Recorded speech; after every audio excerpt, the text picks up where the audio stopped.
सद्गुरुनाथ महाराज की जय।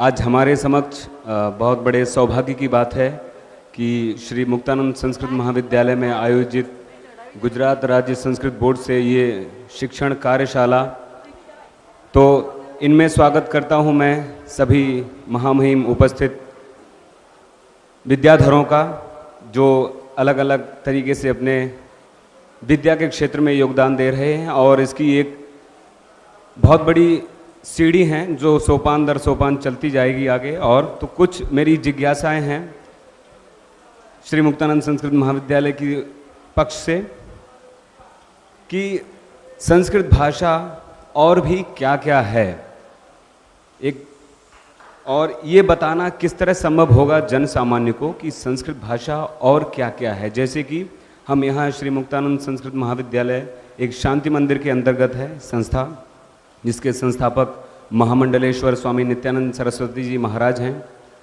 वो हमें सिखाते हैं कि पद्धति क्या होनी चाहिए। जो हम विद्यालय में सीखते हैं कि देवो भूत्वा देवम यजेत, उसका क्रियान्वित रूप वो हमें बताते हैं कि आप मंदिर में किस तरह बैठेंगे, पूजा पाठ इत्यादि सही तरीके से करेंगे। तो ये चीज़ क्या साधुओं के साथ मिलकर के और अच्छी हो सकती है, या हमारा योगदान इसमें क्या हो सकता है। तो ये और क्या क्या है कि किस तरह हम बता सकते हैं जन सामान्य को।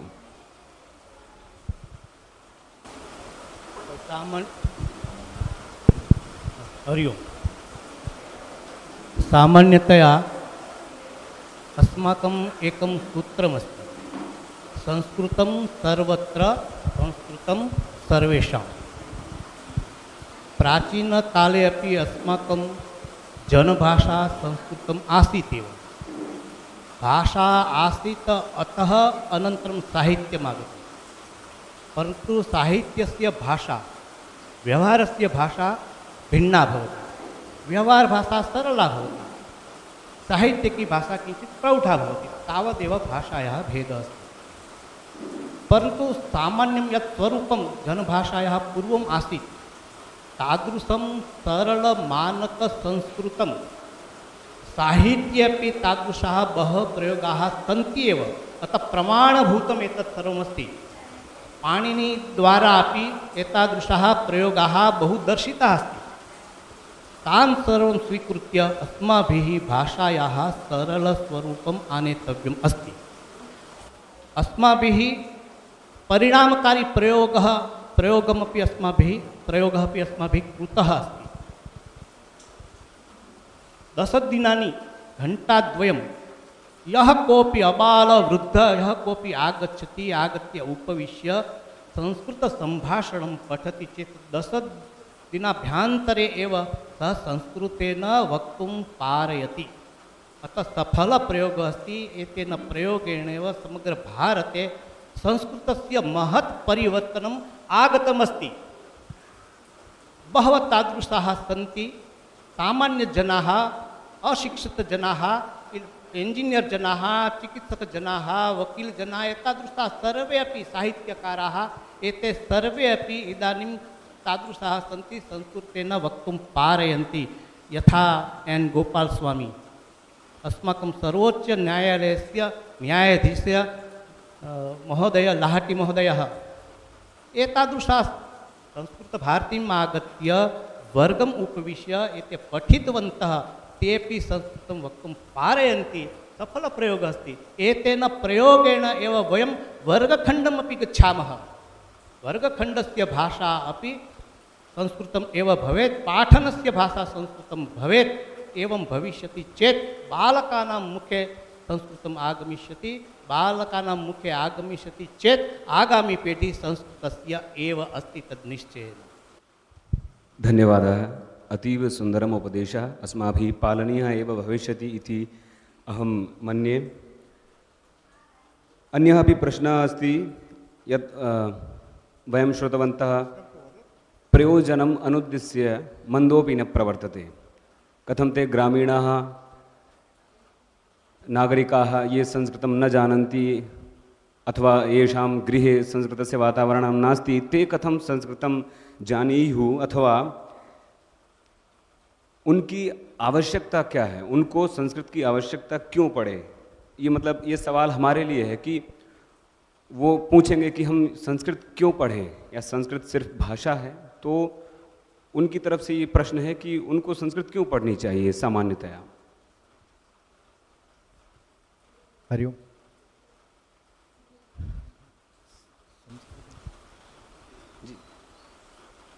अस्माकं भारतस्य मूलभाषा संस्कृतमस्ति। वस्तुतः भारतस्य नामेव संस्कृतमस्ति। यदा भारतात् संस्कृतं गतं तदा भारतस्य नाम इंडिया इति जातं।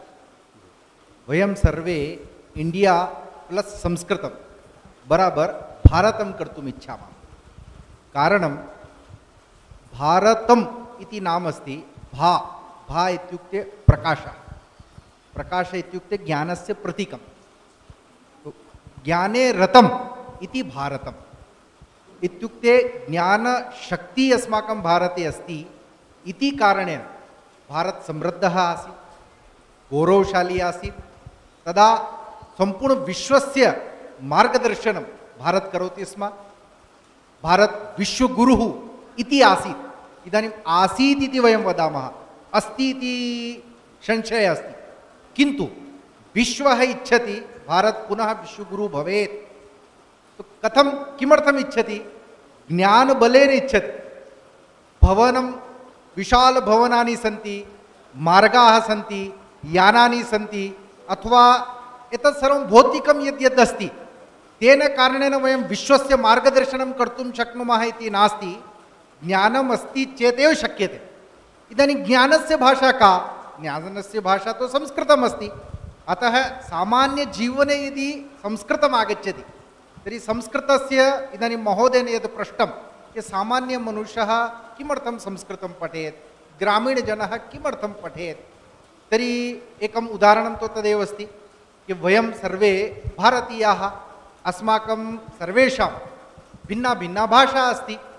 अहं यदि गुजरातीं वदामि चेत् अहं गुजरातीयः इति कथ्यते। अहं मराठीम् इति वदामि चेत् मराठीयः इति कथ्यते महाराष्ट्रस्य। यदि कन्नड वदामि तर्हि कर्णाटकस्य। हिन्दीं वदामि चेत् भारतस्य न, केवलम् उत्तरभारतस्य, दिल्ली, उत्तरप्रदेश, राजस्थान अथवा मध्यप्रदेश। हिन्दीं वदामि चेदपि भारतस्य प्रतिनिधि नास्मि। किन्तु यदि संस्कृतेन वदामि चेत् कस्यपि राज्यस्य प्रतिनिधि नास्मि।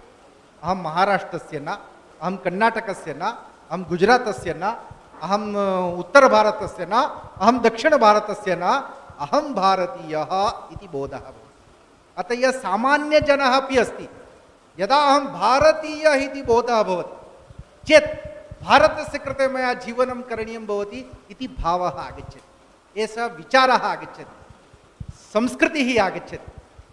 अस्माकं मध्यप्रदेशे एकः लघुग्रामः अस्ति, झिरि इति ग्रामः। तत्र सामान्यतया 70% अनपढ़जनाः सन्ति, किन्तु संस्कृतग्रामः इति प्रसिद्धः सः। तर्हि सः ग्रामः अस्ति, तर्हि किमर्थं संस्कृतग्रामः इति कृतः? संस्कृतग्रामः न आसीत्, तस्मात् पूर्वं सः ग्रामः ग्रामः न आसीत्।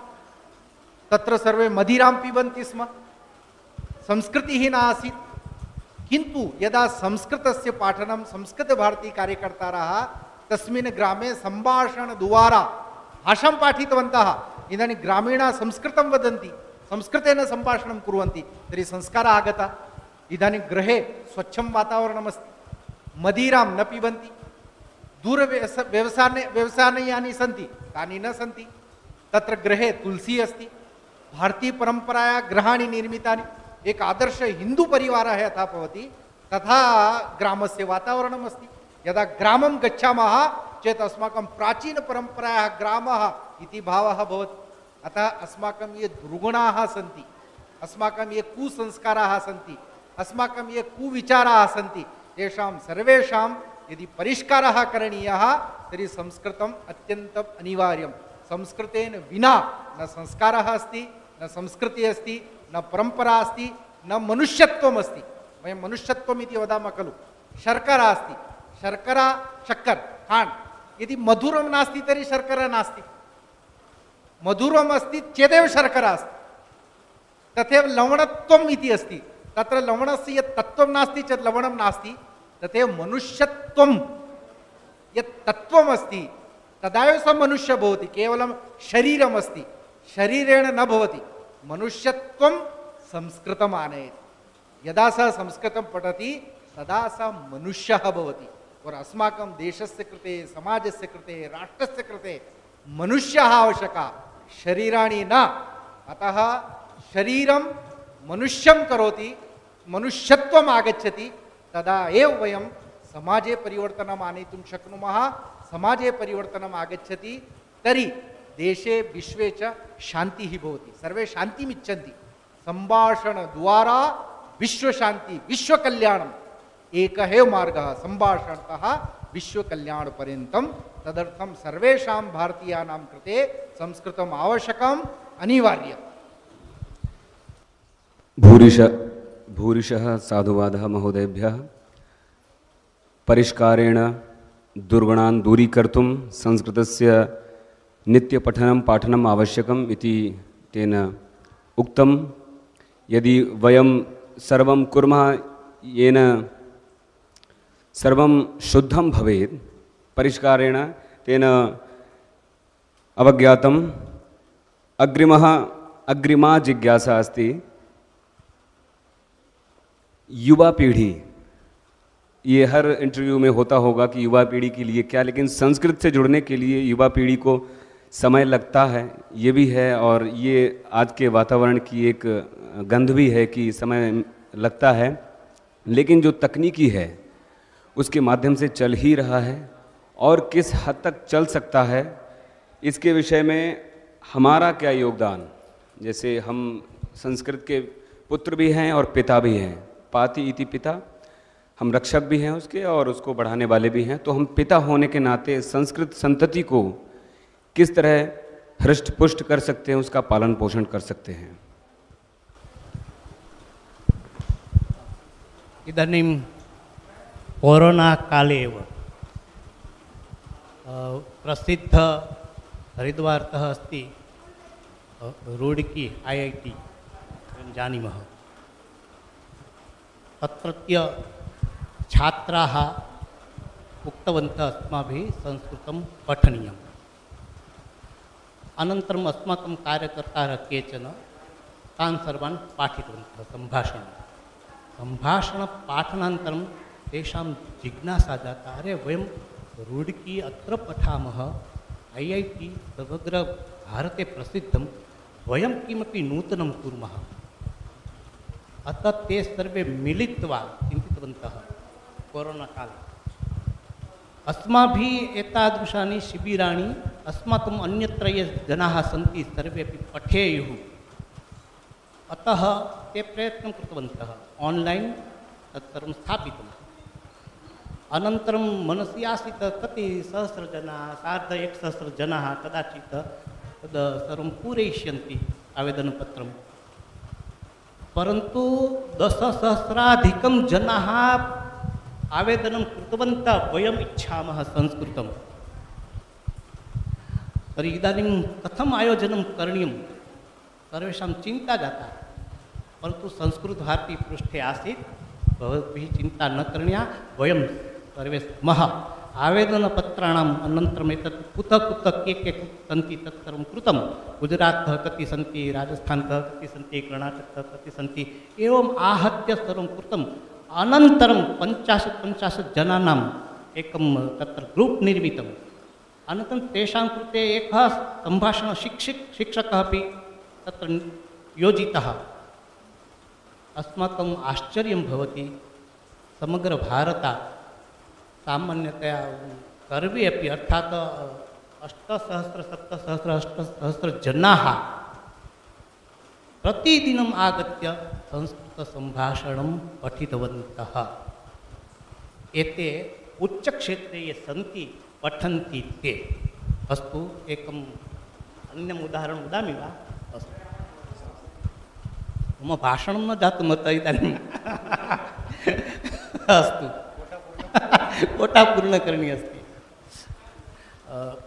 बेङ्गलूरे एक अभियन्ता जीन्स् धरति, टी-शर्ट धरति तादृशं ते अपि संस्कृतभारत्या कार्यकर्ता कोऽपि तस्य सम्पर्के आसीत्, तस्यापि इच्छा आसीत् अहं संस्कृतं पठामि। सः कार्यालयं गत्वा तत्र शिबिरं प्रचलति स्म, तत्र गत्वा सः पठितवान्। अनन्तरं संस्कृतेन सर्वं भाषणादि सम्भाषणस्य आरम्भः कृतः। पुनः दृढीकरणाय अपि सः गच्छति स्म, दृढीकरणमपि जातं प्रतिसप्ताहं गत्वा। अनन्तरं कार्यालयतः सः गच्छति स्म कार्यानेन, मार्गे पञ्चर् अभवत्। अनन्तरं सः तद् चक्रं सर्वं निष्कासनीयम् एतत् सर्वं करणीयमासीत्, सः करोति स्म। तदा अन्य एकः आगतः, धोती कुर्ता आसीत्, त्रिपुण्डः आसीत्, शिखा आसीत्, एतादृशः कोऽपि पण्डितः। सः पण्डितः पश्यति एतस्य यानस्य किमपि अहं किञ्चित् सहायतां करोमि, आगच्छति स्म समीपं। तदा सः युवकः उक्तवान्, अरे भो महाशय, भवान् मम सहायताम् आगच्छति। संस्कृतेन सः उक्तवान्, पण्डितस्य नेत्रे विस्फार्य। अरे एषः संस्कृतेन वदति, जीन्स् पेण्ट् इत्यादि एतत् सर्वं कथं? तत्तु महत् आश्चर्यं जातम्। अनन्तरं सः सहायतां करोति, मध्ये मध्ये वार्तालापः सर्वं प्रचलति द्वयोर्मध्ये। तदा केचन गमनागमनं कुर्वन्ति, ते अपि शृण्वन्ति, केचन आगताः अपि। अनन्तरम् उक्तवन्तः, अरे भवन्तः तावत् कार्यं समापितं, भवन्तः सर्वे भवन्तौ द्वौ संस्कृतेन वदतः वा? आं, वयं संस्कृतेन आवां वदामः, अस्तु। परन्तु एकः जनः उक्तवान्, महोदय, यत् जीन्स् पेण्ट् धारी तं पृच्छति, वदति, अरे महोदय, भवान् यद् वदति तद् अहं ज्ञातुं शक्तवान्। भवतः भाषा किञ्चित् तादृशी आसीत्, मम अवगमनं जातं, बुद्धौ जातं। परन्तु महोदय, महाशय, भवान् यद् वदति तद् किञ्चित् मम न जातं, किमपि अवगमनं न जातं। किमर्थम् एषा अस्ति? पण्डितस्य भाषा प्रौढा आसीत्, कठिना आसीत्, एतस्य सरला भाषा। सरला भाषा अस्माभिः आनेतव्या अस्ति। एतादृशाः युवकाः अपि इदानीं बहवः संस्कृतं पठन्ति, केवलं पठन्ति न, परन्तु तादृशाः अपि इदानीं समर्पिताः अपि आगताः सन्ति कार्यकर्तारः। 2 लक्ष यावत् यस्य वेतनं भवति प्रतिमासस्य, तादृशाः सर्वं त्यक्त्वा पूर्णकालिककार्यकर्तारः इदानीं बहवः तादृशाः सन्ति। अस्माकं भारते संस्कृताय जीवनं समर्पितं कृतमस्ति। अत्रापि बहवः तादृशाः अस्माकं छात्राः पठन्ति। मम तु निवेदनं, प्रार्थना अस्ति, इतः अपि पठनानन्तरं 1 वर्षं वा वर्षद्वयम् अस्माकं जीवनं पूर्वं समग्रतया संस्कृताय भवतु। अरे वनवासी क्षेत्रे, गिरिवासी क्षेत्रे एते अस्माकं प्रतीक्षारताः सन्ति, ते इच्छन्ति वयमपि संस्कृतम् इच्छामः, परन्तु तत्र गत्वा के पाठयिष्यन्ति? अतः अस्माभिः सिद्धः भवितव्यम्। एवमेव वयं परिवर्तनम् आनेतुं शक्नुमः। धन्यवादः। बहुत बहुत आभार गुरुजी का, सभी महानुभावों का बहुत बहुत आभार। उन्होंने हमें समझाया कि संस्कृत के माध्यम से संस्कृति परंपरा कैसे बचाई जा सकती है और उसमें समर्पण ही सबसे बड़ी वस्तु है जो कारगर साबित हो सकती है। तो आप सभी आए, आपका पुनः पुनः स्वागत, बहुत बहुत आभार श्री मुक्तानंद संस्कृत महाविद्यालय की ओर से और शांति मंदिर की ओर से, शांति मंदिर परिवार की ओर से आप सभी का पुनः पुनः स्वागत है। आपके लिए निमंत्रण, आमंत्रण, प्रीति सब अर्पण करता हुआ मैं इस श्रृंखला को यहीं विराम देता हूँ। सद्गुरुनाथ महाराज की जय। जय तु संस्कृतम, जय तु भारतम।